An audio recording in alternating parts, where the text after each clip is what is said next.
Muli po ang aking pagbati ng Happy Lord's Day sa bawat isa. Tayo po ay nasa kalagitnaan na po ng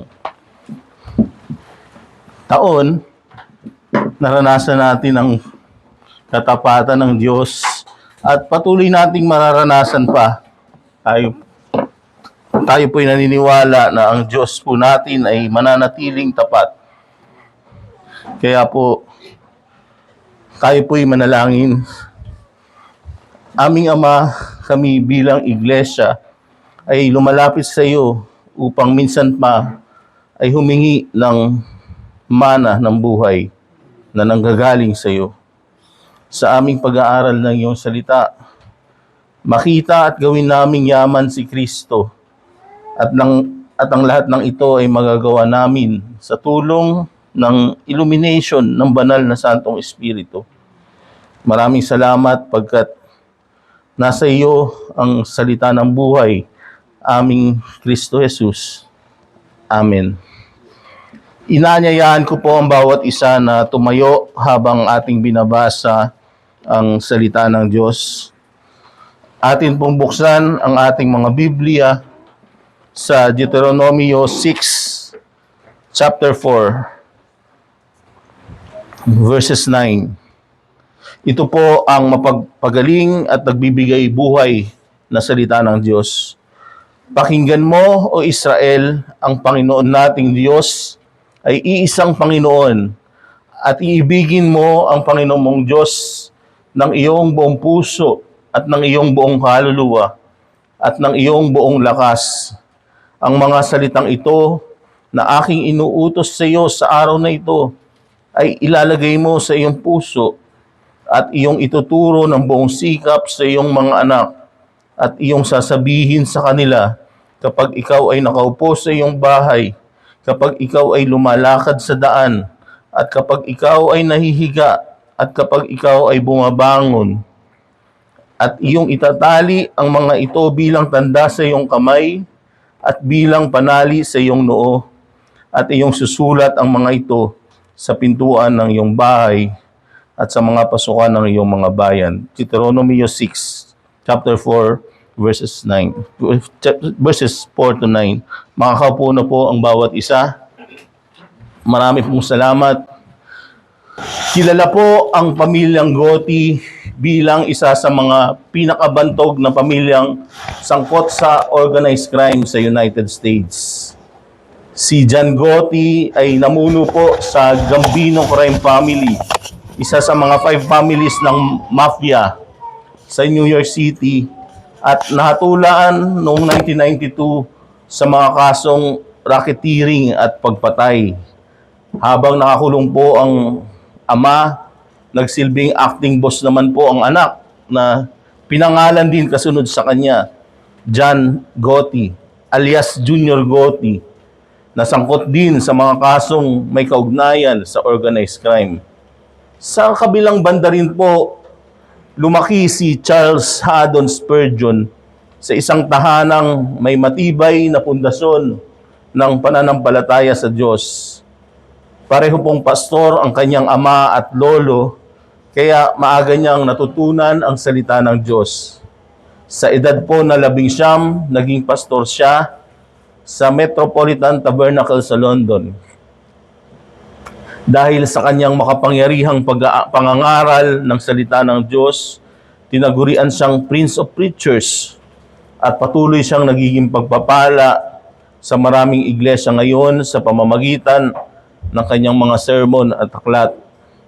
Kapag tiningnan po natin ang dalawang pamilyang ito, makikita natin ang malaking epekto sa buhay ng mga anak, ang pananampalataya at pamumuhay ng mga magulang hanggang sa susunod na henerasyon.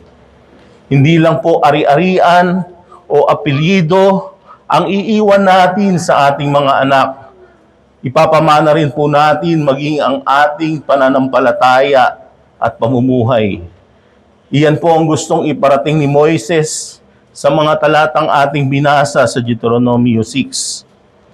Para po sa context ng passage, naglalaman po ang aklat ng Deuteronomio ng mga huling mensahe ni Moises sa bayan ng Israel bago pumasok sa lupang pangako. Sa loob po ng matatanda natin, 40 taon silang naglakbay at sa loob ng taong iyon, sa ilang namatay na ang karamihan sa unang henerasyon na lumabas sa Ehipto dahil po sa kanilang pagsuway at kawalan ng pananampalataya sa Diyos. Kaya po sa puntong ito, isang bagong henerasyon ang nakatayo sa lupain ng Moab upang tawirin ang ilog Jordan papasok ng lupang pangako. Gaya po ng itinakda, alam ni Moises na hindi siya makakasama sa kanilang pagpasok sa Kanaan, sa lupang pangako. Kaya ito ang huling pagkakataon niyang ihanda ang susunod na henerasyon sa buhay na naghihintay sa kanila sa lupang pangako. Hindi lamang mga individual ang kausap ni Moises. Kaharap niya ang buong bayan ng Diyos, mga ama, ina, mga anak, mga sambahayan. Kaya hindi po kataka-taka na sa kabanatang ito napunta sa mga tahanan ang diin ng mensahe. Alam ni Moises na kung mananatiling tapat ang bawat tahanan sa salita ng Diyos, mananatili ring tapat ang buong bayan. The role of every household in preserving the faith and passing on to the next generation is crucial, not just in the time of Moses, but also today. Ito po ang mensahe natin ngayong umaga, ang paglalagay ng salita ng Diyos sa sentro ng tahanan, ang susi sa pagpapanatili ng pananampalataya ng susunod na henerasyon. Placing God's Word at the center of the home is the key to preserving the faith of the next generation. Dalawa pong malinaw na puntos ang makikita natin sa ating mensahe. Verses 4 to 6, makikita po natin, treasure the Word. Ituring natin yaman ang salita. Verses 7 to 9, transmit the Word. Ipasa ang salita. Madali pong tandaan, treasure the Word and transmit the Word. Dumako po tayo sa unang punto, ituring na yaman ang kanyang salita, treasure the Word. Nais ko pong basahin muli ang verses 4 to 5 ng ating passage. Pakinggan mo, O Israel, ang Panginoon nating Diyos ay iisang Panginoon. At iibigin mo ang Panginoon mong Diyos ng iyong buong puso at ng iyong buong kaluluwa at ng iyong buong lakas. Ang mga talata po na aking binasa ay kilala sa Israel sa tawag na Shema. Nangangahulugan pong itong pakinggan mula po sa unang salita ng talata na ating binasa. Sa paglipas po ng panahon, ang Shema po ang naging pangunahing confession of faith ng Israel. Ngunit bago ito naging bahagi ng kanilang tradisyon, ibinigay po muna ito ng Diyos sa pamamagitan ni Moises bilang isang utos na dapat pakinggan, panampalatayanan at sundin. At pagkatapos ipahayag po ang Shema, sinabi ni Moises sa talata 6, ang mga salitang ito na aking iniutos sa iyo sa araw na ito ay ilalagay mo sa iyong puso. Tumutukoy po ang mga katagang mga salitang ito sa mensaheng katatapos lamang ipahayag ni Moises sa mga naunang chapters at maging sa utos na ibigin ng Diyos. Sa mga atin pong nakitang talata, mapapansin po natin na may malinaw na progression sa passage na ating binasa. Verse 4, pakinggan mo ang Diyos. Sa verse 5, ibigin ng Diyos. At sa verse 6 po, isa puso ang kanyang salita. Ito ang prinsipyo na makikita natin mula po rito. Dapat munang ituring na kayamanan ng ating puso ang salita ng Diyos bago ito maituro ng tapat sa iba. God's word must first be treasured in our hearts before it is faithfully taught to others. Inuutos po ng Diyos na ilagay ang kanyang salita sa ating puso. Ito po'y makikita natin sa passage na ating binasa, Deuteronomy 6:6. Sa Matthew 6:21 naman po, ipinakita ni Jesus na kung ano ang ating itinuturing na kayamanan, naroon din ang ating puso. For where your treasure is, there your heart will be also. Kung gayon, ang salita ng Diyos ay hindi lang dapat source ng ating information. Dapat itong pahalagahan bilang ating kayamanan. Isa po si Apostol Pablo sa pinakamalinaw na halimbawa nito. Itinuring niyang walang halaga ang dating ipinagmamalaki niya nang makilala si Kristo.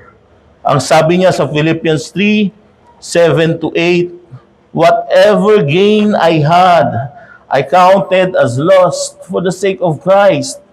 Indeed, I count everything as lost because of the surpassing worth of knowing Christ, Jesus my Lord. For His sake, I have suffered the loss of all things and count them as rubbish in order that I may gain Christ.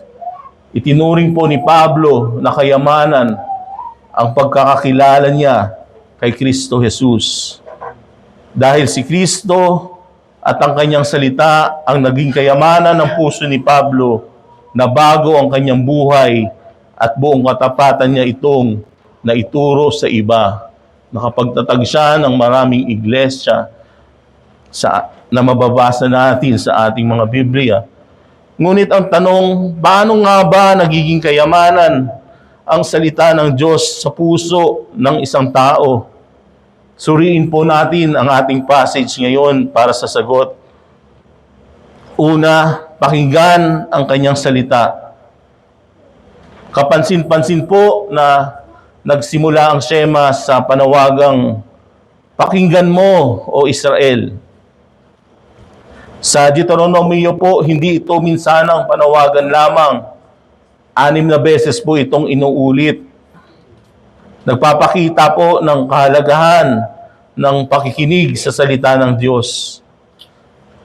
Ayon sa komentary ni Christopher Wright sa Deuteronomy, ang Israel ay hindi lamang tinawag upang maging spectator o saksi sa mga ginawa ng Diyos, kundi tinawag din sila upang makinig sa kanyang salita at tumugon ng may pananampalataya at pagsunod. Taliwas ito sa popular na pananaw ngayon na kung tawagin ay personal hermeneutics.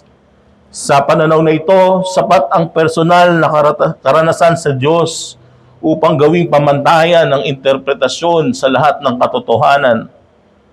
Ang bunga po ng ganitong pananaw, ng ganitong pag-iisip ay relativism, doctrinal relativism, kung saan nagiging tama ang anumang interpretasyon basta't nakabatay sa personal na karanasan. Dahil dito, nawawala ang kasulatan bilang sukdulang pamantayan ng katotohanan.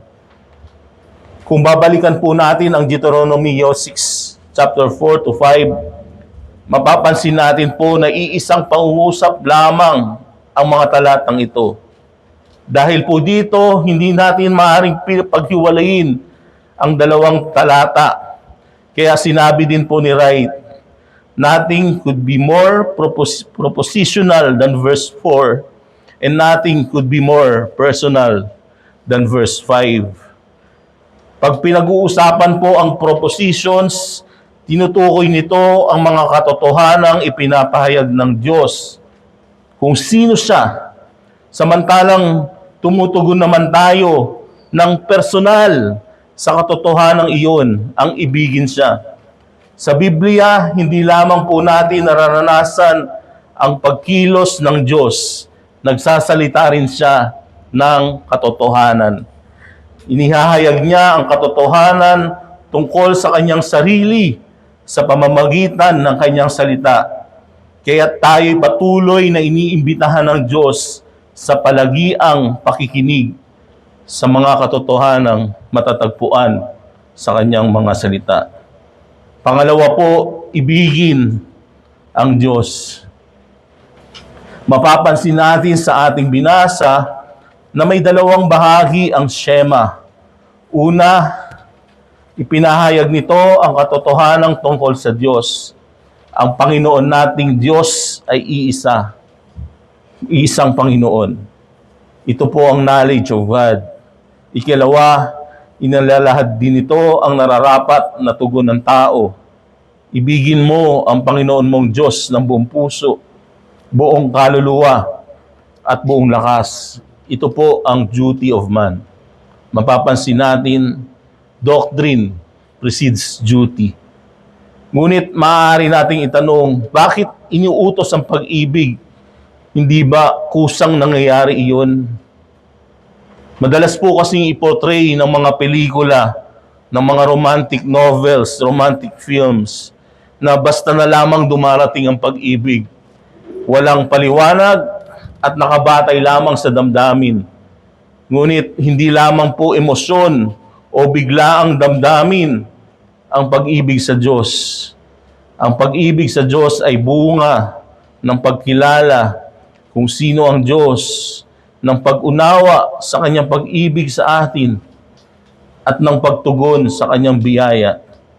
Kaya nga po sinabi sa 1 John 4:19, ang sabi po doon, we love because He first loved us. Hindi po tayo ang unang umibig. Siya ang unang umibig sa atin.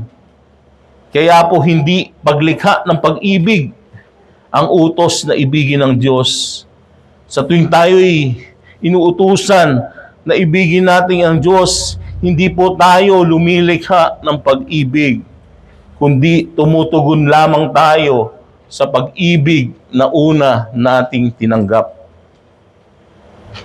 Mapapansin din po naman natin sa huli na ang mga utos na ibigin ng Diyos ay para rin sa ating ikabubuti.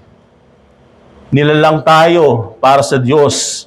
Kaya kapag iniibig natin siya, doon natin nararanasan ang buhay na idinisenyo niya para sa atin. Para po itong pag-uutos sa isang pagod na magpahinga, o isang nauuhaw na uminom, o sa isang gutom na kumain. Hindi pabigat ang utos na magpahinga, uminom at kumain, kundi paanyaya sa tunay na buhay. Ganon din ang utos sa atin na ibigin ng Diyos. Hindi ito pagkawala ng kalayaan, kundi ito ang daan tungo sa tunay na kagalakan. Ang huli po, isa puso ang kanyang salita. Pagkatapos ng utos ng Diyos sa Israel na ibigin siya, sinabi naman ni Kristo sa verse 6, ng Diyos sa verse 6, these words that I command you today shall be on your heart. Hindi po sapat na alam lang natin ang salita ng Diyos. Sa Biblia, hindi lang po damdamin ang puso o heart. Ito ang sentro ng pag-iisip, mga desisyon at mga pagpili. Kapag nasa puso po natin ang salita ng Diyos, hindi lang po nito dinadagdagan ang ating kaalaman. Binabago nito ang paraan ng ating pag-iisip at pamumuhay. Kaya nga po sinabi ni David, I have stored up your word in my heart that I might not sin against you. Psalms 119:11. Itinago ni David ang salita ng Diyos sa kanyang puso upang hindi siya magkasala sa Diyos. Ang puso po ang sentro ng kanyang pagpili ng kasalanan at katotohanan. Kaya ito po ang hamon sa atin ngayon. Maaring tayo ay marami nang nalalaman sa salita ng Diyos, pero hindi natin na isa sa buhay. Bakit po? Kailangang tumimo muna ang kanyang salita sa ating puso. Doon po magsisimula ang tunay na pagbabago. Bilang praktikal na aplikasyon po para sa ating unang punto, una, maglaan tayo ng regular na oras sa pagbabasa ng Biblia at makinig na mabuti sa mga pagtuturo sa mga pulong o pagsamba.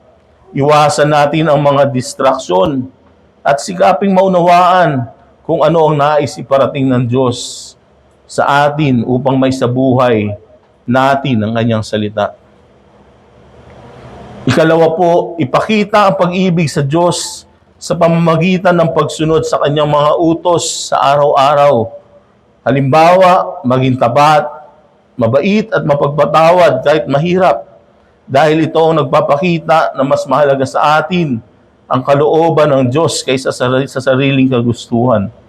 Huli, pag nilay-nilayan natin ang mga natutuhang talata at isabuhay ang mga ito sa bawat desisyon, maaari rin po tayong magsaulo o mag-memorize ng mga Bible verses upang magsilbing gabay kapag naharap tayo sa tukso, sa problema, o sa mga mahalagang pagpapasya.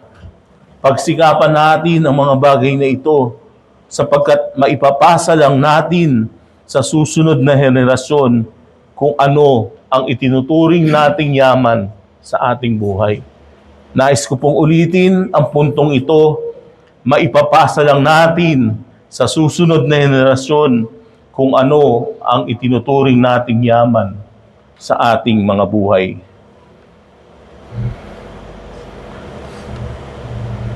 Sa verse 6 po, natatandaan natin, sinabi ni Moises na ang salita ng Diyos ay dapat maisapuso. Ito po ang inward perspective. Bago maipasa sa iba, kailangan munang mag-ugat sa atin. Pero hindi po doon natatapos. Sa verses 7 to 9, ipinakita sa atin ni Moises na pinalalawak ang perspective ng bawat Kristiyano, ng bawat tahanang Kristiyano. Mula sa inward perspective, nagiging generational perspective. Dapat din po nating ipasa sa susunod na henerasyon ang salitang itinago natin sa ating mga puso. Sa madaling salita, hindi lang tayo tinawag sa pagturing sa salita ng Diyos bilang yaman, tinawag din tayong ipasa ang salita ng Diyos. Dapat nating ituro at ipamana ito sa iba, lalo na sa ating mga anak, sa mga apo, sa susunod na henerasyon, ang salitang bumago sa ating buhay. Muli po natin buksan ang ating teksto sa Deuteronomy 6.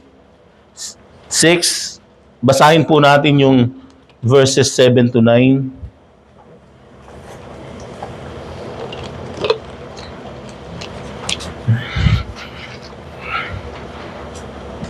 At iyong ituturo ng buong sikap sa iyong mga anak at iyong sasabihin sa kanila kapag ikaw ay nakaupo sa iyong bahay, kapag ikaw ay lumalakad sa daan, at kapag ikaw ay nahihiga, at kapag ikaw ay bumabangon.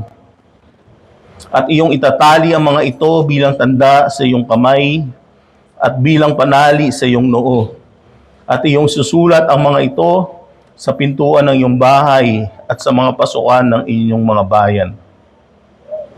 Isinabuhay po ng mga Hudyo ang mga utos na ito sa pamamagitan po ng paggamit ng mga pisikal na simbolo. Maliliit na kahoy na yari sa balat, tinawag nila itong tefillin. Naglalaman ito ng mga talata ng kasulatan.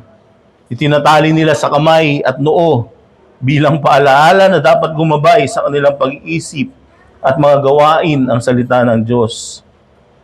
Inilalagay naman sa mga haligi ng pintuan ng tahanan ang mezusa.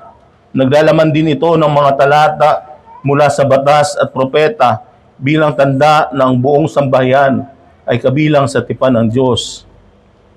Sa paglipas po ng mahabang panahon hanggang ngayon, mahalagang bahagi ng tradisyong Hudyo ang mga gawain ito. Ang nais kong bigyang diin, Hindi lamang literal na pagsunod sa pamamagitan ng mga pisikal at panlabas na simbolo ang pangunahing layunin ng mga utos na ito. Nagsisilbing metapora o metaphors ang mga ito na dapat maging gabay sa bawat iniisip, sinasabi at ginagawa ng kanyang bayan at maging sentro ng buhay sa loob ng tahanan ang salita ng Diyos. Ito ang ating ikalawang prinsipyo. Ang tapat na pagpasa ng salita ng Diyos sa loob ng tahanan, ang paraan ng Diyos upang mapanatili ang pananampalataya ng susunod na henerasyon. God preserves the faith of the next generation through the faithful transmission of His Word in the home. In relation po sa ating ikalawang prinsipyong ito, umuusbong ang tanong na paano natin maipapasa ng tapat ang salita ng Diyos sa loob ng tahanan. Makikita po natin sa ating mga passage ang kasagutan. Number 1 po, ituro ang salita ng may layunin. Inutos ng Diyos sa kanyang bayan na ituro ng masikap. Ang gamit pong salita rito ay syanan. Ituro ng masikap ang kanyang mga utos sa kanilang mga anak. Ipinapakita po dito ni Moises na hindi dapat iasa sa pagkakataon o gawing by chance ang pagpasa ng pananampalataya sa susunod na henerasyon. Ang syanan ay nangangahulugang ukitin o hasain sa salitang Hebreo.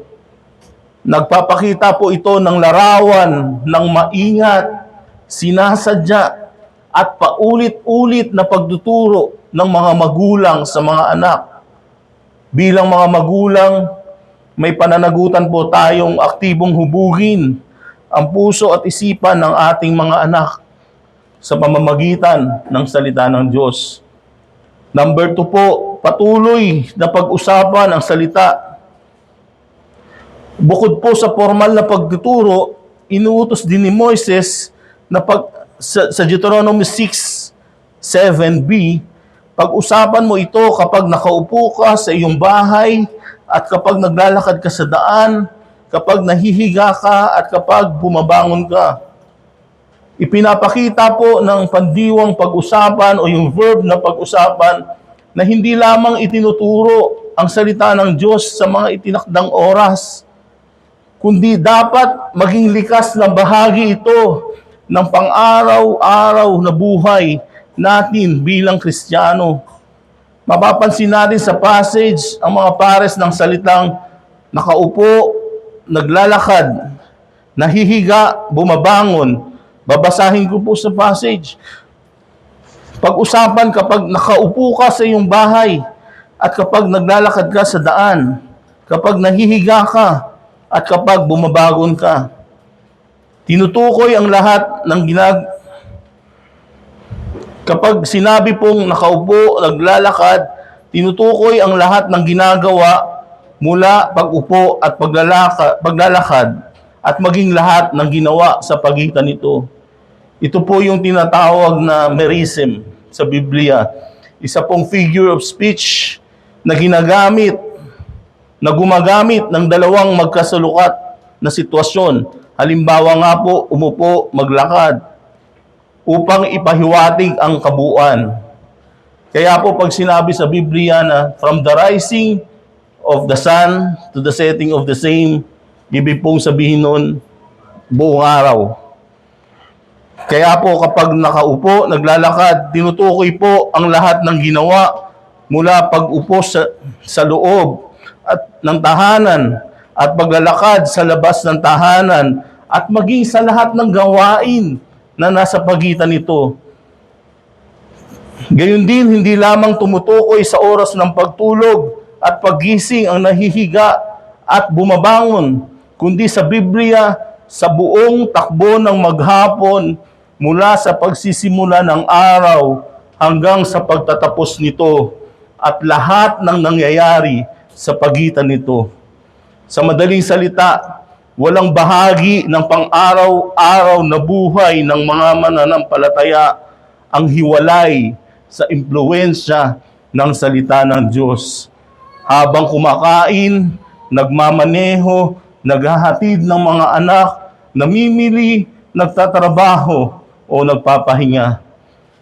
Ang layunin po ni Moses, hindi lamang gawing formal ang pag-aaral ng salita ng Diyos, kundi gawing natural na bahagi ng ordinaryong pamumuhay ang salita ng Diyos.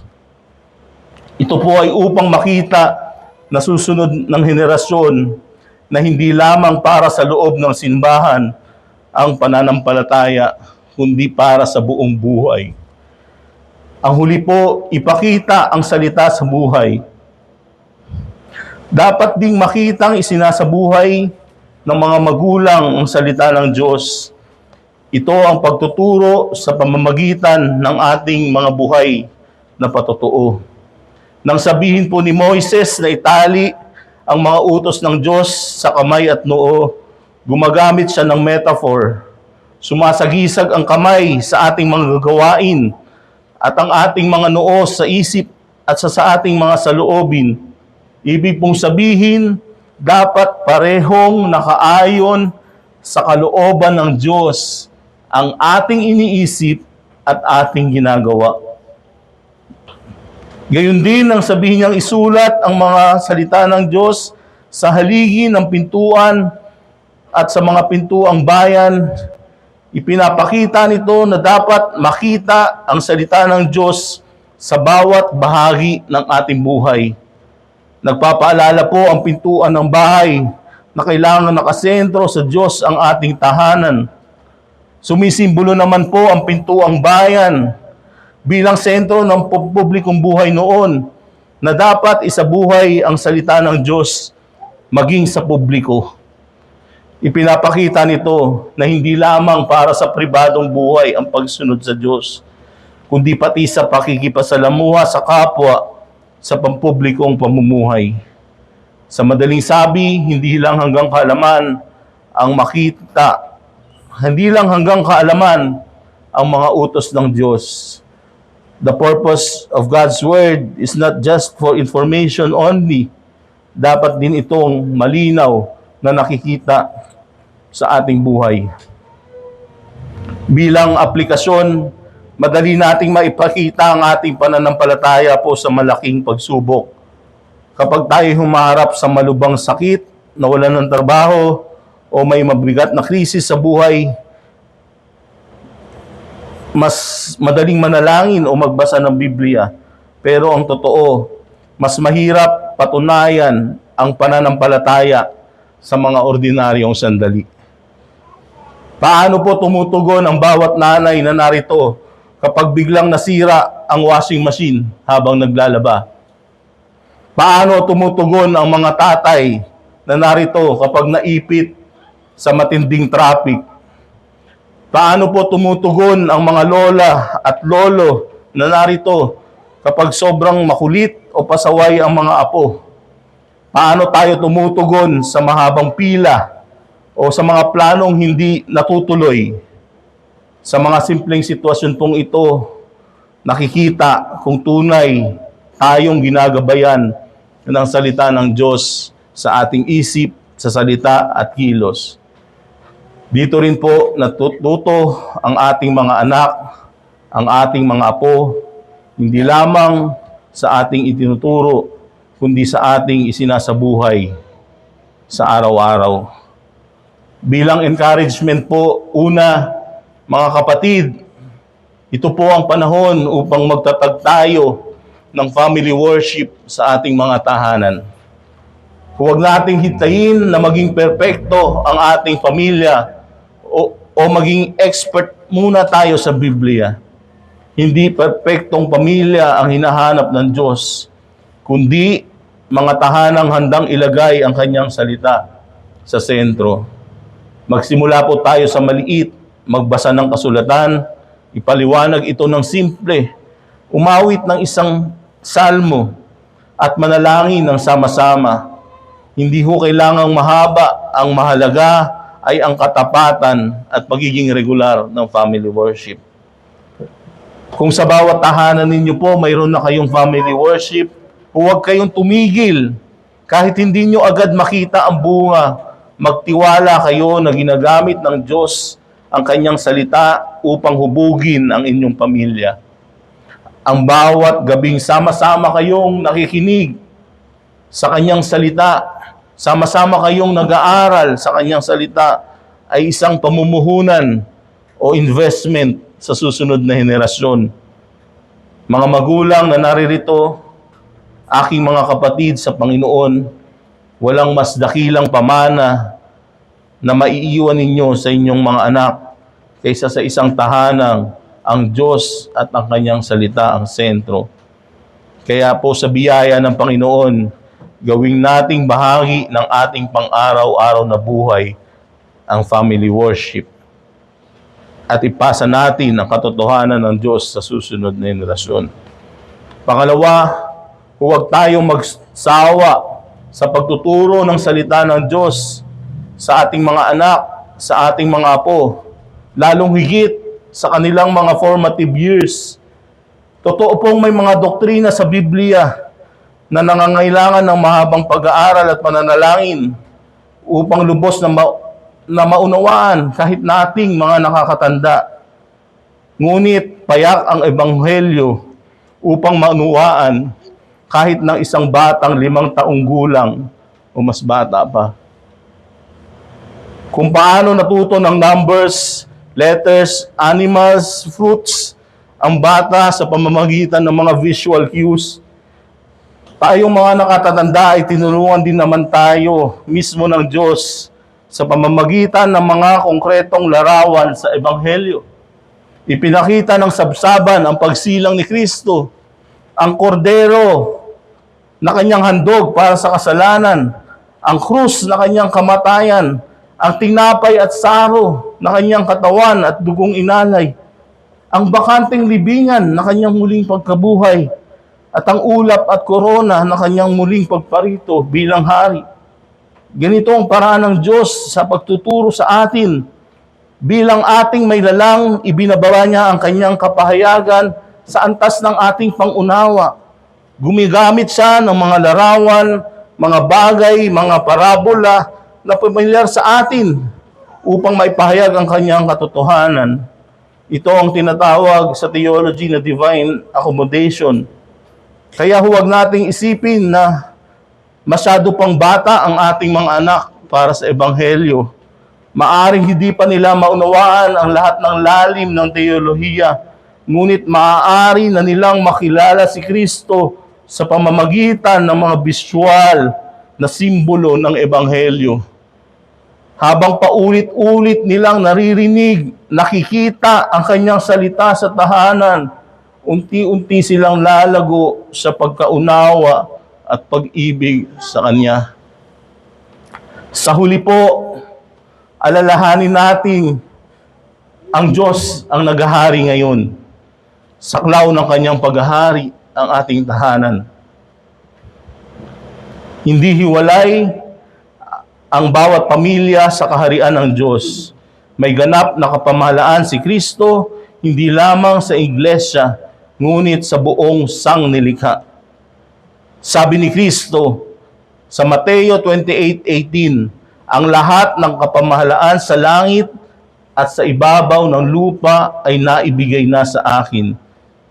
Kaya't ang mga tahanan ay hindi lang para sa atin, ito'y sa paghahari ni Kristo.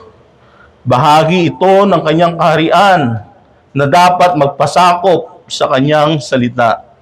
Dahil naghahari na si Kristo ngayon, may pag-asa tayong hindi masasayang ang ating pagtuturo sa ating mga tahanan.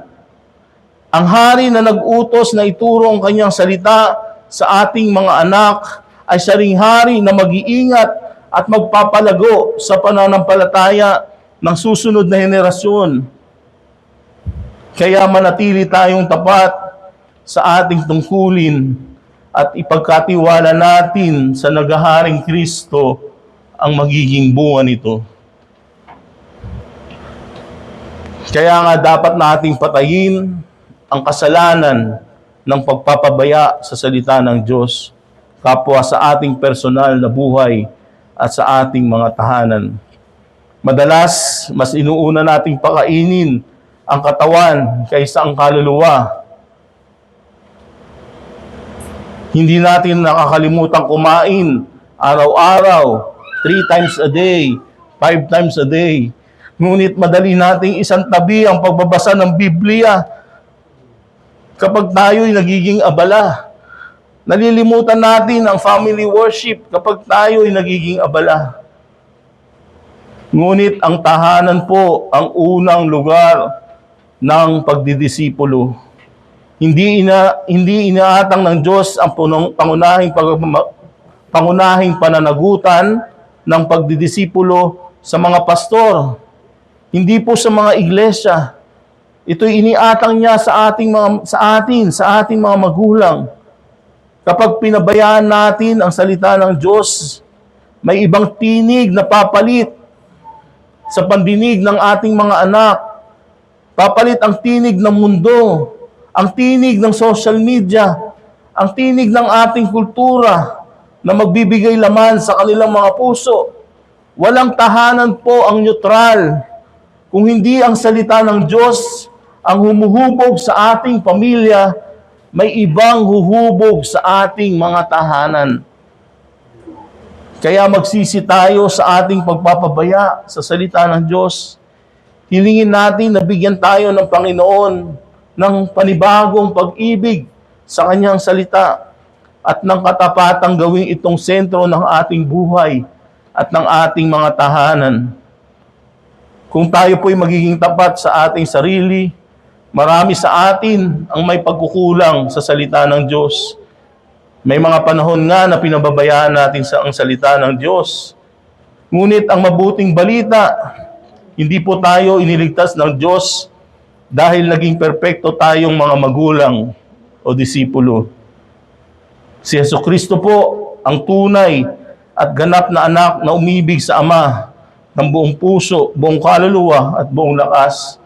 Siya ang lubos na tumupad sa kautusan na hindi natin kayang tuparin. At sa krus, dinala niya ang kasalanan upang tayo mapatawad. Dahil po kay Kristo, may pag-asa tayong magsimulang muli. Ang parehong biyayang magpapatawad sa atin ay siya ring kikilos upang baguhin tayo. Sa pamamagitan ng banal na Espiritu, binibigyan tayo ng bagong puso na umibig sa Kanyang salita at ng bagong lakas upang ituro sa ating mga anak at apo. Hindi subukan mong maging mas mabuting magulang ang panawagan ng Ebanghelyo. Ang panawagan po ng Ebanghelyo, lumapit ka kay Kristo. Habang nananatili tayo sa Kanya, binabago niya tayo at mula sa pusong binago ng biyaya, umaapaw ang tapat na pagtuturo ng Kanyang salita sa ating mga tahanan. Kaya mga kapatid, ito ang hamon sa atin ngayon. Pahalagahan natin ang salita ng Diyos. Gawin itong pagkain ng ating kaluluwa araw-araw. Simulan na natin ang family worship sa ating mga tahanan. Huwag hintayin ang perpektong panahon. Magbasa ng kasulatan, ipaliwanag ang ebanghelyo at manalangin bilang pamilya. Turuan natin ang ating mga anak ng may kasigasigan. Samantalahin ang pang-araw-araw na pagkakataon upang ituro ang salita ng Diyos. Maging tapat at ipagkatiwala ang bunga sa Panginoon. Ang tungkulin natin bilang mga magulang, bilang mga lolo't lola, ay magtanim at magdilig. Ang Diyos po ang nagbibigay ng paglago. Panghuli, magtiwala tayo sa naghaharing Kristo. Siya ang hari ng ating mga tahanan at ginagamit niya ang tapat na pagpasa ng Kanyang salita upang ingatan ang pananampalataya ng susunod na henerasyon. Bilang pagtatapos po, tinupad ng Diyos ang Kanyang pangako sa bayan ng Israel. Dinala niya ang isang bagong henerasyon sa lupang pangako sa pangunguna ni Joshua. Ngunit bago pumanaw si Joshua, muli niyang tinawag ang bayan sa katapatan. Hindi lamang para sa sarili ang hamong ito, kundi para sa kanyang buong sambayan. Ito rin ang hamon sa atin ngayon. Ano ang magiging pagkakakilanlan ng ating tahanan? Ang ating pamilya ba ay huhubugin ng salita ng Diyos o ng espiritu ng mundong ito? Kung hindi ka pa sumasampalataya kay Kristo, tandaan mong hindi sapat ang lumaki sa isang Kristiyanong tahanan o dumalo sa family worship. Kailangang magsisi at sumampalataya kay Hesukristo ang bawat isa. Sinabi ng Panginoon, ang sumasampalataya sa anak ay may buhay na walang hanggan, ngunit ang tumatangging susunod sa kanyang anak ay hindi makakakita ng buhay, kundi nananatili sa kanya ang poot ng Diyos. Ang aking pamamanhik, lumapit ka at manampalataya kay Kristo. Para sa ating mananampalataya, may malaki po tayong pag-asa. Ang Diyos na tumawag sa atin ay siya rin kumikilos sa ating mga tahanan. Habang tapat nating itinuturo ang kanyang salita sa ating mga anak, sa susunod na henerasyon, hindi masasayang ang ating pagpapagal. Kaya nga, mga minamahal kong kapatid, maging matatag kayo, huwag matinag, laging sumasagana sa gawain ng Panginoon. Yamang nalalaman ninyo na sa Panginoon, hindi walang kabuluhan ang iyong pagpapagal. Kaya't sa biyaya ng Diyos, gawin nating pasya, ang pasya ni Joshua, sa Joshua 24 verse 15. Ngunit tungkol sa akin at sa aking sambayan, kami ay maglilingkod sa Panginoon. Tayo pong lahat ay manalangin. Aming Ama, marami pong salamat sa iyong salita. Ang patuloy naming dalangin bilang isang iglesia, ang bawat tahanan na nasa loob ng aming iglesia, maging sentro po ng aming tahanan ang pamumuhay, pagtuturo ng salita ng Diyos. Maipasa po namin ito sa aming mga anak, sa aming mga maging apo, nang sa gayon ang susunod na henerasyon namin ay mananatiling tapat sa iyong mga salita. Maraming salamat, Ama, sa pangalan ni Jesus. Amen.